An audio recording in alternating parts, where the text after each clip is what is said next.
Hello everyone, welcome to AKK classes.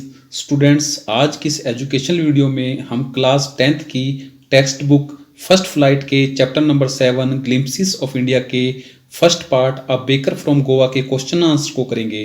Students, a baker from Goa के question answer को हमने 2 parts में divide कर रखा है। फर्स्ट पार्ट के अंतर्गत हमने ओरल कॉम्प्रीहेंशन चेक के क्वेश्चन आंसर किए हैं, जिसका लिंक आपको नीचे इसके डिस्क्रिप्शन में मिल जाएगा। इस पार्ट में हम थिंकिंग अबाउट द टेक्स्ट के क्वेश्चन आंसर को करेंगे। तो चलिए इसके क्वेश्चन आंसर को स्टार्ट करते हैं। फर्स्ट क्वेश्चन है, which of these statements, statements का मतलब होता है कथन, which of these statements are correct, correct मतलब सही, इनमें से कौन सा कथन सही है ये आपको बताना है। तो फर्स्ट स्टेटमेंट है इसका, the pader was an important person in the village in old times. पुराने समय में जो पैडर थे यानी कि जो बेकर्स थे वो गांव के एक महत्वपूर्ण व्यक्ति थे। क्या ये सही है?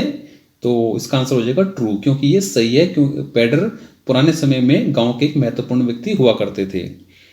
नेक्स्ट स्टेटमेंट है, paders still exist in Goan village.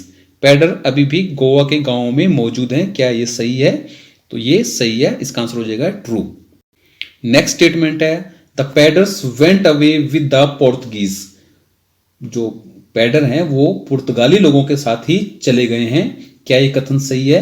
तो ये फॉल्स है, क्योंकि पैडर्स अभी भी गोवा के गांव में मौजूद हैं। नेक्स्ट स्टेटमेंट है, the paders continue to wear a single piece long frock. जो पैडर हैं वो आज भी लंबी जो है एक सिंगल पीस की लंबी फ्रॉक को पहनते हैं। क्या ये कथन सही है? ये गलत है। तो ये फॉल्स है, ये गलत है, क्योंकि आजकल जो पैडर्स हैं वो शर्ट्स और ट्राउजर पहनते हैं। नेक्स्ट स्टेटमेंट है, bread and cakes were an integral part of Goan life in the old days.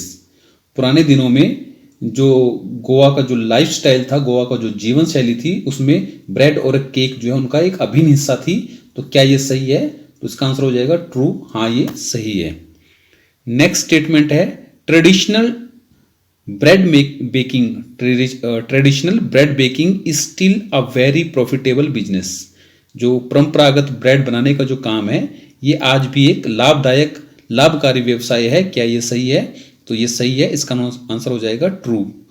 और नेक्स्ट स्टेटमेंट है, paders and their families starve in the present times.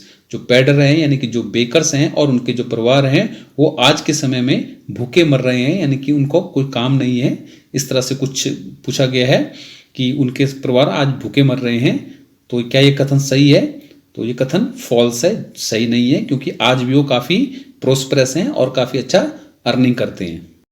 Question number second है, is bread N important part of Goan life. क्या गोवा के जीवन में जो double रोटी है, bread है, वो एक महत्वपूर्ण हिस्सा है? How do you know this, आप यह कैसे जानते हैं? तो इसका आंसर है yes, bread is an important part of Goan life. हाँ, ब्रेड गोवा के जीवन में एक महत्वपूर्ण हिस्सा है। Marriage gifts are meaningless without the sweet bread known as the bol. तो जो वहाँ पे शादियाँ होती है, अगर वहाँ पे किसी को गिफ्ट देना होता है तो उसमें क्या दिया जाता है? स्वीट ब्रेड दी जाती है, जिसे हम बॉल के नाम से जानते हैं। और अगर वो गिफ्ट के तौर पर ना दी जाए तो जो मैरिज गिफ्ट है वो अर्थहीन यानी कि मीनिंगलेस हो जाते हैं। Any kind of party or feast, feast means दावत, loses its charm without bread. किसी भी प्रकार की पार्टी हो या दावत हो, अगर वहाँ पर ब्रेड नहीं है तो वो पार्टी अपना आकर्षण खो देती है। It is necessary to make a sandwich in engagement of daughters. तो अगर किसी के घर में किसी बेटी की अगर सगाई का फंक्शन वगैरह है तो वहाँ पर भी सैंडविच बनाने जरूरी होते हैं।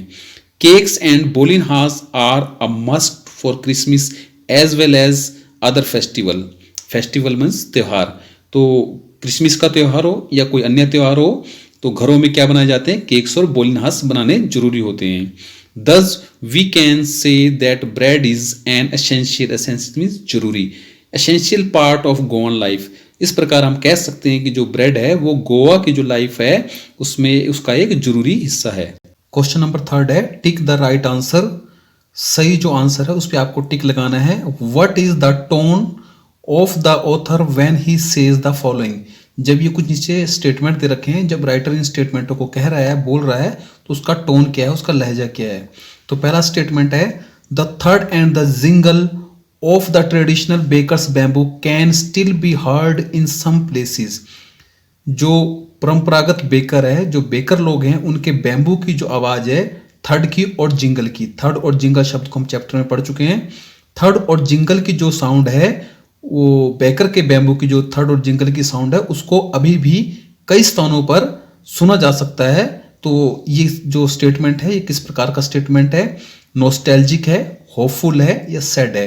नॉस्टैल्जिक का मतलब वही पुरानी बातों को याद करना, होपफुल में ना आशा से भरा हुआ, या सैड में ना उदास। तो ये सैड तो हो ही नहीं सकता, होपफुल भी नहीं है, तो ये पुरानी बातों को याद किया जा रहा है, तो इसका आंसर हो जाएगा नॉस्टैल्जिक। सेकंड इसका स्टेटमेंट है, may be the father is not alive but the son still carries on the family profession. Profession में ना व्यवसाय। हो सकता है कि पिता अब जीवित ना हो, परंतु जो उनके बेटे हैं वो अपने परिवार के जो व्यवसाय है, जो पारिवारिक व्यवसाय है उनका, उसको वो आगे बढ़ा रहे हैं। तो ये किस प्रकार का कथन है? नॉस्टैल्जिक है, होपफुल है या सैड है? तो सैड तो हो ही नहीं सकता, उदासी वाली कोई बात नहीं है, होपफुल वाली भी कोई बात नहीं है। हाँ, ये कुछ पुरानी बातों को याद किया जा रहा है, तो ये नॉस्टैल्जिक है। इसका राइट आंसर हो जाएगा नॉस्टैल्जिक। थर्ड स्टेटमेंट है, I still recall the typical fragrance. Fragrance means खुशबू ऑफ दोज लोव्स। मैं आज भी उन खास तरह की जो खुशबू है, जो ब्रेड्स की खुशबू होती थी, जो ताजी ताजी ब्रेड्स बनती थी, उनकी खुशबू थी, उसको अभी भी याद कर सकता हूँ। जब ऑथर ऐसा बोलते हैं तो ये किस प्रकार का स्टेटमेंट है? नॉस्टैल्जिक है, होपफुल है या नॉटी है? नॉटी मीन्स शरारत वाला, होपफुल आशा से भरा हुआ, या नॉस्टैल्जिक किसी पुरानी बात को याद करना। तो नेचुरली है, ये नॉस्टैल्जिक ही होगा, इसका आंसर भी नॉस्टैल्जिक होगा। नेक्स्ट स्टेटमेंट है, the tiger never brushed his teeth. The tiger never brushed his teeth. Tiger कभी अपने दांत ब्रश नहीं करता है। Hot T could wash and clean up everything so nicely after all. आखिरकार जो गर्म चाय होती है, जब हम गर्म चाय पीते हैं तो वो सारे मुंह वगैरह को धो देती है, अंदर से साफ कर देती है, सारी कैविटी वगैरह सब साफ हो जाती है। तो जो ऑथर का ये कहने का जो तरीका है, ये जो स्टेटमेंट है ऑथर का, वो किस प्रकार का स्टेटमेंट है? नोटी शरारती है, एंग्री गुस्से में है, फनी मजाकी है।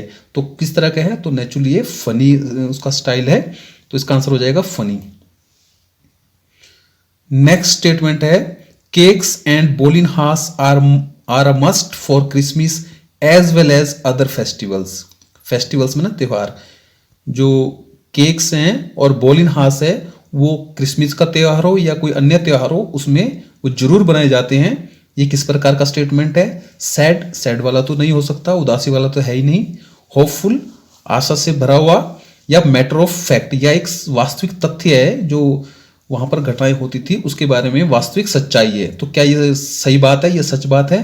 तो इसका आंसर हो जाएगा मैटर ऑफ फैक्ट। ये सही बात है कि जब भी कोई त्यौहार होता था वहां पर, या क्रिसमस का त्यौहार होता था या कोई अन्य त्यौहार होता था, तो उन त्योहारों के अवसर पर केक्स और बोलिनहास घरों में बनाए जाते थे। नेक्स्ट स्टेटमेंट है, the baker and his family never starved. Starved ना भूखे मरना। तो बेकर और उसकी परिवार कभी भी भूखे नहीं मरते थे। They always looked happy and prosperous. वो हमेशा खुश और समृद्ध दिखाई देते थे। ये क्या है? ये किस प्रकार का स्टेटमेंट है? Matter of fact, hopeful, hopeful बना आशा से भरा हुआ, सैड बना उदास। तो ना ये उदास है ना ये आशा से भरा हुआ है, बल्कि ये एक वास्तविक सच है, ये सच्चाई है कि जो बेकर्स हैं और उनके परिवार हैं वो कभी भूखे नहीं मर सकते, क्योंकि उनका जो व्यवसाय है बहुत ही प्रॉफिटेबल है और काफ़ी समृद्ध लोग हैं वो। तो स्टूडेंट्स, इसी के साथ हमारे इस चैप्टर के क्वेश्चन आंसर यहीं पर कंप्लीट होते हैं। अगर आपको हमारा ये प्रयास अच्छा लग रहा हो तो हमारे चैनल को लाइक कीजिए, इस वीडियो को अपने दोस्तों के साथ अधिक से अधिक शेयर कीजिए और हमारे इस चैनल को सब्सक्राइब कीजिए ताकि हमें मोटिवेशन मिलता रहे। Thanks for the watching.